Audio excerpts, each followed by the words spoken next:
VII Vasiano Caracalla. El día de hoy hablaremos de una figura extraordinariamente controvertida desde su reinado, ya que contra la decidida oposición con muchos de los historiadores de esta época, que sin duda contribuyeron a acentuar la sombra del tiempo en el que este hombre se mantuvo en el poder, es muy importante mencionar también que él era controversial por todas sus medidas.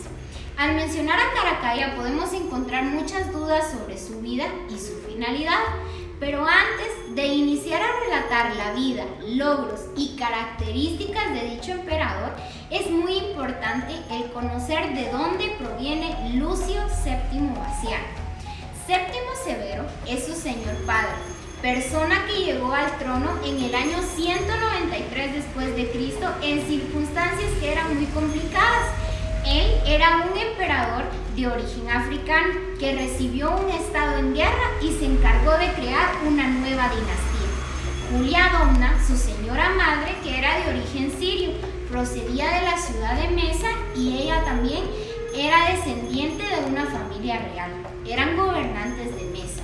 Luego de su matrimonio recibió muchos honores, ya que ella podría ser partícipe de la toma de decisiones y tenía un papel muy destacado en la vida de la mujer romana.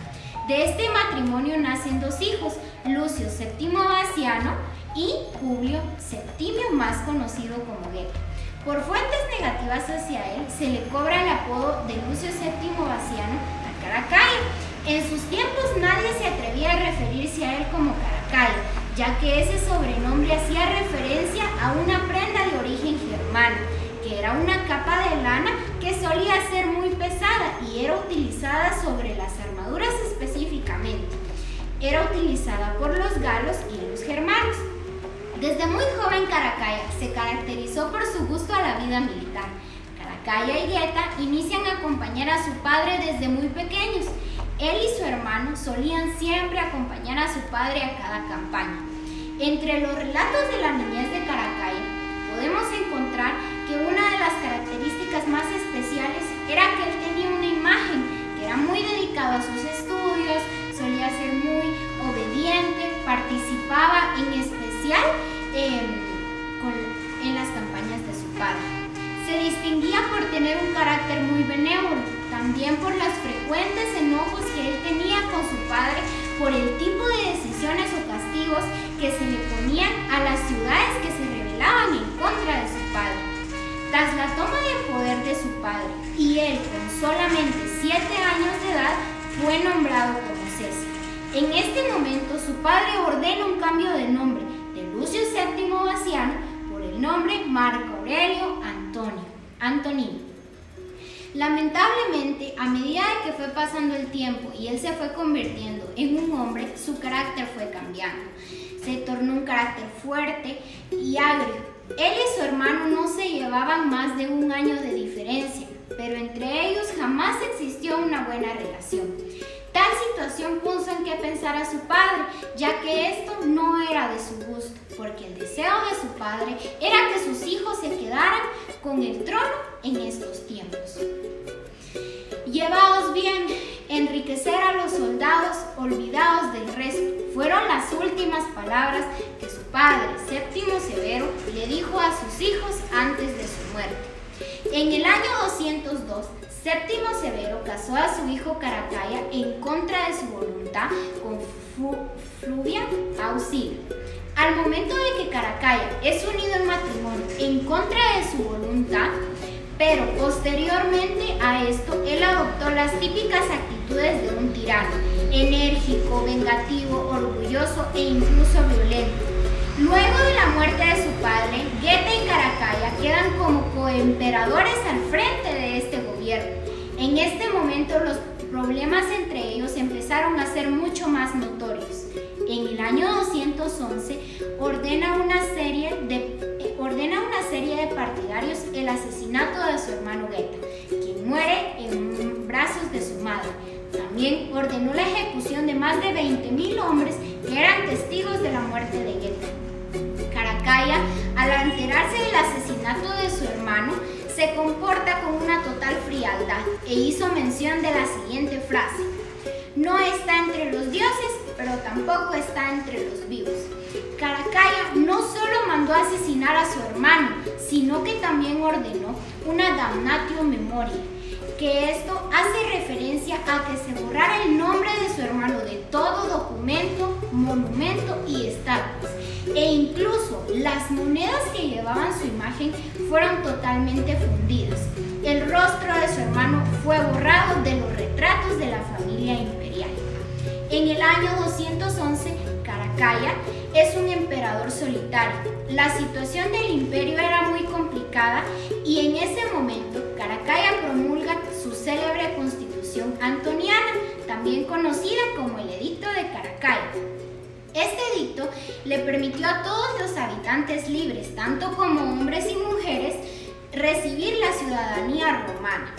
Todos los que hasta en este momento no eran ciudadanos podían recibir su ciudadanía y con ella adquirir todos y cada uno de los derechos comunitarios.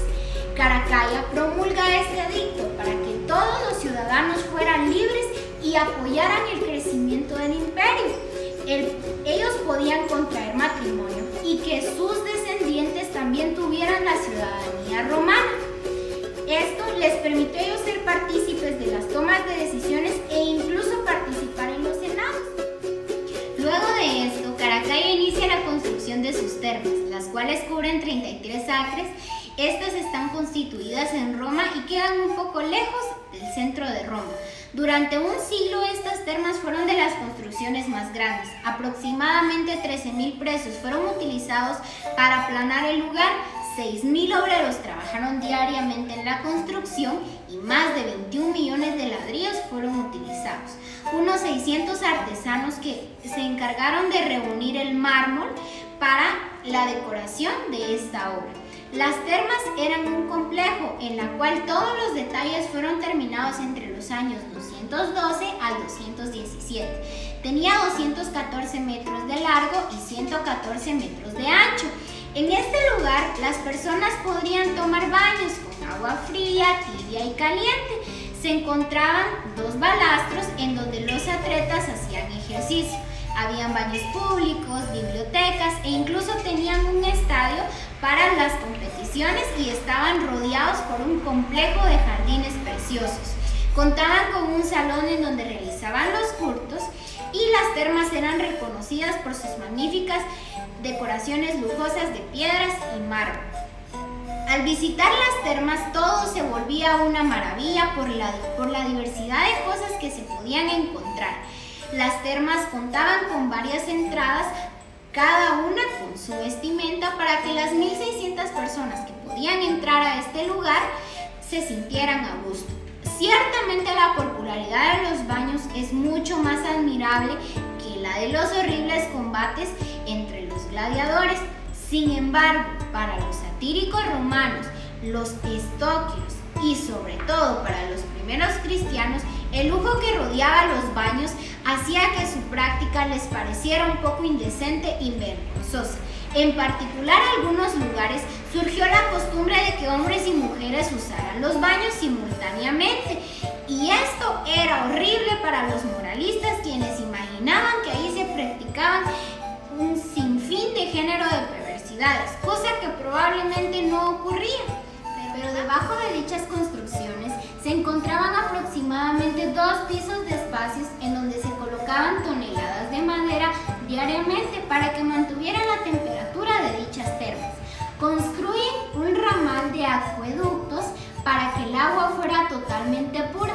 Dicha construcción tiene el nombre de Aquae Antoniana, que fue utilizada aproximadamente hasta el siglo VI después de Cristo. Luego de sus impresionantes acciones en Roma, decide abandonarla. En el año 213 viaja a la frontera renoviana, que es en la actual Suiza. Logró tener la victoria y frenar a los pueblos bárbaros.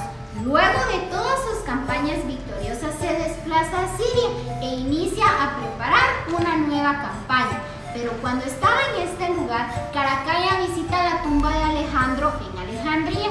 Lamentablemente en este lugar Caracalla tenía una mala reputación por la muerte de su hermano e incluso habían rumores de que él se acostaba con su señora madre. y le tachaban de los peores crímenes.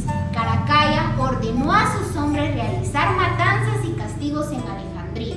En este lugar se hace mención que el rostro eliminado de la moneda no es el de su hermano Guetta, sino el del mismo Caracalla. Por las masivas ejecuciones que él mismo había ordenado, en el año 215 Caracalla organiza una nueva campaña.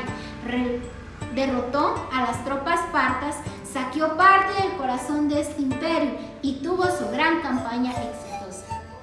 Caracalla se retira a Edesa para pasar ahí el invierno y en otoño de 217 pensaba en reiniciar su campaña contra los partos, pero cuando ellos se dirigían a este lugar, Caracalla se aparta un poco de sus hombres y un grupo de soldados contrarios lo alcanzaron y lo apuñalaron hasta su muerte. Caracalla tenía 29 años, tuvo cortos reinados, de donde podemos resaltar algunas de las obras que han trascendido a lo largo de la historia, no solo en Roma, sino que hasta el día de hoy.